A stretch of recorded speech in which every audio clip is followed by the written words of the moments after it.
Hi friends, welcome to my channel. So आज का topic है do you give or seek sympathy. Sympathy यानी सहानुभूति। सहानुभूति को हमारी सोसाइटी में एक अच्छी चीज़ मानी जाती है। हालांकि कुछ हद तक अच्छा भी है, कुछ हद तक बुरा भी है। स्टार्टिंग में देखो, सिंपैथी की ज़रूरत सबको पड़ती है। अगर आपकी लाइफ में कोई दुख है, नया नया दुख है, फ्रेश कोई सेटबैक आपको मिला है, तो ऐसे में ज़रूरी है, आपका खुद का भी मन करता होगा कि कोई बैठ के मेरा दुख सुन ले, कोई मुझे कंधा दे दे रोने के लिए। एंड इम्पॉर्टेंट भी है, क्योंकि हीलिंग जो होती है वो एक प्रोसेस है। एंड इस प्रोसेस का फर्स्ट स्टेप है कि आपके अंदर जो भी है, आप जैसा भी फील कर रहे हो, जैसे भी आपके मन में थॉट्स आ रहे हैं, आप उसको आर्टिकुलेट करो। ये बहुत इंपॉर्टेंट है। बट दिक्कत तब आती है जब ये सिंपैथी लेने की जो आदत है, ये लोगों की लंबी खिंच जाती है। मतलब 2 दिन, 5 दिन, 10 दिन, महीना, 2 महीना आपने, चलो आप दुख में हो, समझ में आता है। उससे ज़्यादा तो बिल्कुल भी नहीं होना चाहिए। पर क्या है ना कि एक माइंडसेट बना हुआ है, स्पेशली मिडिल क्लास का, कि दुख तो बांटने से कम होता है। जबकि कम नहीं होता, दुख बांटने से बढ़ता ही है। स्टार्टिंग में ज़रूरी है कि कोई आपका दुख सुन ले, बट अगर आप हमेशा अपना दुख सुनाते रहते हो लोगों को, आप ये सोचते हो कि बस कोई मुझे मिल जाए और उसके सामने मैं अपने दुखड़े रो लूँ, तो आप उस दुख से बाहर ही नहीं आ पाओगे। क्योंकि जितना ज़्यादा आप उसके बारे में बात करोगे, सोचोगे, उसके बारे में कुछ देखोगे, कहीं पे आप कुछ सुनोगे, सपोज़ कोई मूवी में कुछ ऐसा ही कुछ सीन आया जो आपकी सिचुएशन से मेल खाता है, या कोई ऐसा गाना है, सपोज़ ब्रेकअप हुआ है और आप सैड सॉन्ग सुन रहे हो, तो उसकी वजह से आपका जो दुःख है, वो बार-बार ट्रिगर हो जाता है। तो आप उस लूप से बाहर आ ही नहीं पाते, आप उसमें फँस के रह जाते हो, ठीक है? तो एक ये इश्यू है कि सिम्पैथी जो लेने की जो आदत है, एक हद के बाद ठीक नहीं है, ठीक है? तो अगर आपको आदत है सिम्पैथी लेने की, तो आप या किसी अपने को, आपके किसी अपने को आदत है सिम्पैथी गेन करने की, लेने की, तो आपको उन्हें बताना होगा कि एक हद तक सिम्पैथी लेना ठीक है, उसके बाद हमें सॉल्यूशन की तरफ बढ़ना चाहिए, ठीक है? सिम्पैथी से कुछ भी नहीं होता, सॉल्यूशन तो निकालना ही पड़ता है। बट एक्चुअली क्या है ना, लोगों को अपने पेन से एक अटैचमेंट हो जाता है। जैसे हमारी जो गुड मेमोरीज़ होती हैं लाइफ़ की, जैसे चाइल्डहुड हो गया, उससे लोगों को अटैचमेंट होता है, नॉस्टैल्जिक रहते हैं लोग, है ना? कुछ भी रील देख ली, कुछ भी ऐसा वीडियो देख लिया, तो उस पास्ट में चले जाते हैं। तो वैसे ही जो बैड मेमोरीज़ होती हैं, उससे भी लोगों को एक अटैचमेंट होता है। उन्हें लगता है कि ये जो दुःख है, ये तो हमारा पार्ट है। क्योंकि लंबे समय तक अगर कोई व्यक्ति उस दुःख के साथ रह लेता है, उसी के बारे में सोचता है, उसी मेमोरीज़ को रिकॉल करता है, तो उसकी पर्सनैलिटी का वो एक पार्ट बन जाता है। तो उसको लगता है कि मैं इस दुःख को कैसे छोड़ दूँ? इसको छोड़ना यानी अपना एक पार्ट को लूज़ करना, ठीक है? और उसे लगता है कि मेरी जो लाइफ़ की स्टोरी है, जो हिस्ट्री है, उसमें ये जो इम्पोर्टेंट है, ये जो इवेंट है, वो एक सिग्निफिकेंट इवेंट है कि 2017 में ये हुआ था, ये 18 में ये हुआ था, तो इसको मैं कैसे भूल जाऊँ? तो ये एक मतलब अच्छी चीज़ नहीं है, अच्छी आदत नहीं है। एंड इससे आपकी मेंटल हेल्थ खराब होती है। तो दुःख हो या अच्छी चीज़ हो, वो एक्चुअल में है तो एक मेमोरी ही, राइट? जो आपका पास्ट अच्छा बीता है, वो भी एक मेमोरी है। अगर मैं आपसे कहूँ कि मुझे कहीं पर दिखाओ आपका पास्ट कहाँ पे है, कैसा है, तो बस एक फ़ोटोग्राफ्स या वीडियोज़ के अलावा आप दिखा ही नहीं सकते।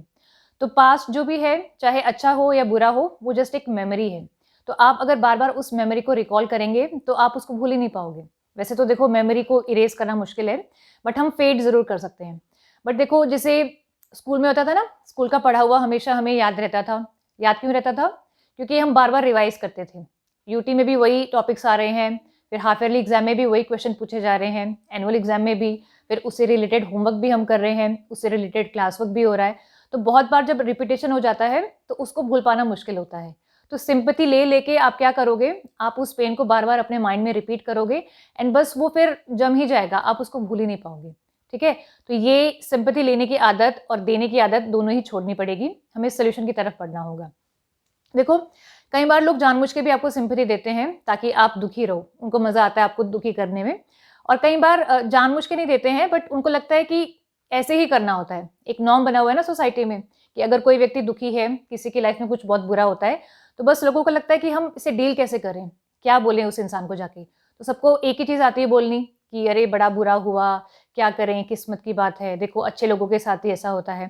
तो इस तरह की वो कुछ 5-10 बातें करेंगे, जिससे आपको लगेगा कि ये मेरा दुःख सुन रहा है, आपको सिम्पैथी मिलेगी, आपको अच्छा फ़ील होगा। तो उनको भी नहीं पता कि ऐसे में कैसे डील करना है। कोई भी ऐसा व्यक्ति है जिसने कुछ झेला है अपनी लाइफ़ में, उसको डील कैसे करना है, उसको हैंडल कैसे करना है, उनको नहीं आता।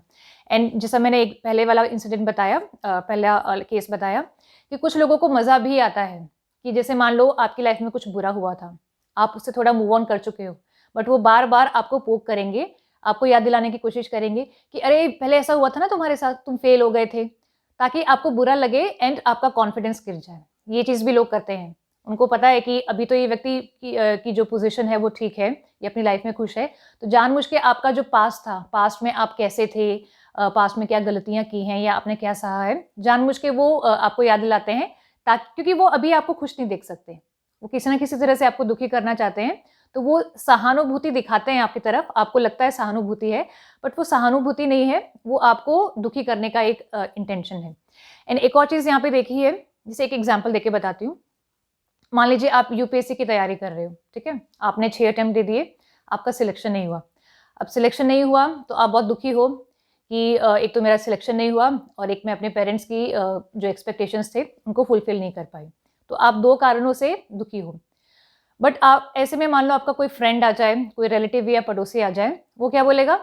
अरे बड़ा बुरा हुआ, एक तो तुम्हारा एग्ज़ाम भी क्रैक नहीं हुआ, पेरेंट्स की एक्सपेक्टेशन पर तुम खरे नहीं उतरे और तुमने पैसे भी वेस्ट कर दिए। अरे इतना सारा टाइम भी चला गया, 6 साल 7 साल चले गए। अगर इतने में तुम कहीं पे जॉब करते प्राइवेट सेक्टर में, तो आज कहीं न कहीं पहुँच चुके होते। अब बताओ इतना पढ़ने लिखने के बाद तुम्हें ज़ीरो से शुरुआत करनी पड़ेगी। शादी में भी दिक्कत हो गई, उम्र शादी की हो रखी है, तुम्हारे पास तो सैलरी भी नहीं है, कुछ पैसे भी नहीं है। तो यानी आप दुखी थे 2 कारणों की वजह से, इस व्यक्ति ने आके आपको 4 कारण और दे दिए कि आप इन दोनों कारणों की वजह से क्यों दुखी हो रहे हो। लो ये 4 कारण और लो, इनकी वजह से भी दुखी होना है। तो यानी वो और ज़्यादा आपको दुःख में धकेल भी देते हैं। ऐसे लोग भी हैं, ये जानबूझ के भी करते हैं लोग और अनजाने में भी करते हैं। कई बार इंटेंशंस ऐसी इविल इंटेंशंस नहीं होती, बट उनको वो सब कुछ गिना देते हैं। वो ये नहीं सोचते, उनको पता नहीं है कि व्यक्ति ऑलरेडी दुखी है, तो उसको हमें चीयर अप करना है। हमें सिम्पैथी नहीं दिखानी है, हमें एम्पैथी दिखानी है, ठीक है? तो ये चीज़ें लोगों को पता भी नहीं है।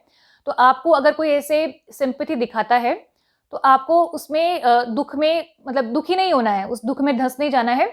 आपको उसको बोलना है, कोई बात नहीं, हो गया, चीज़ें ऐसी होती रहती हैं, मैं लाइफ़ में मूव ऑन कर चुकी हूँ या कर चुका हूँ, ठीक है? मैं सॉल्यूशन की तरफ बढ़ चुका हूँ। तो कोई अगर आपको सिम्पैथी देने की कोशिश कर रही, चाहे वो अच्छा इंसान है, चाहे वो बुरा इंसान है, उसकी इंटेंशंस बुरी हैं, तो आपको सिम्पैथी लेनी नहीं है, आपको उसको वहीं पे स्टॉप कर देना है कि नहीं, नहीं देखो, हो गया, लाइफ़ का पार्ट है, लाइफ़ में ये चीज़ें होती रहती हैं, अब मैं मूव ऑन कर चुका हूँ, ठीक है? मूव ऑन कर चुका हूँ, सॉल्यूशन की तरफ बढ़ चुका हूँ।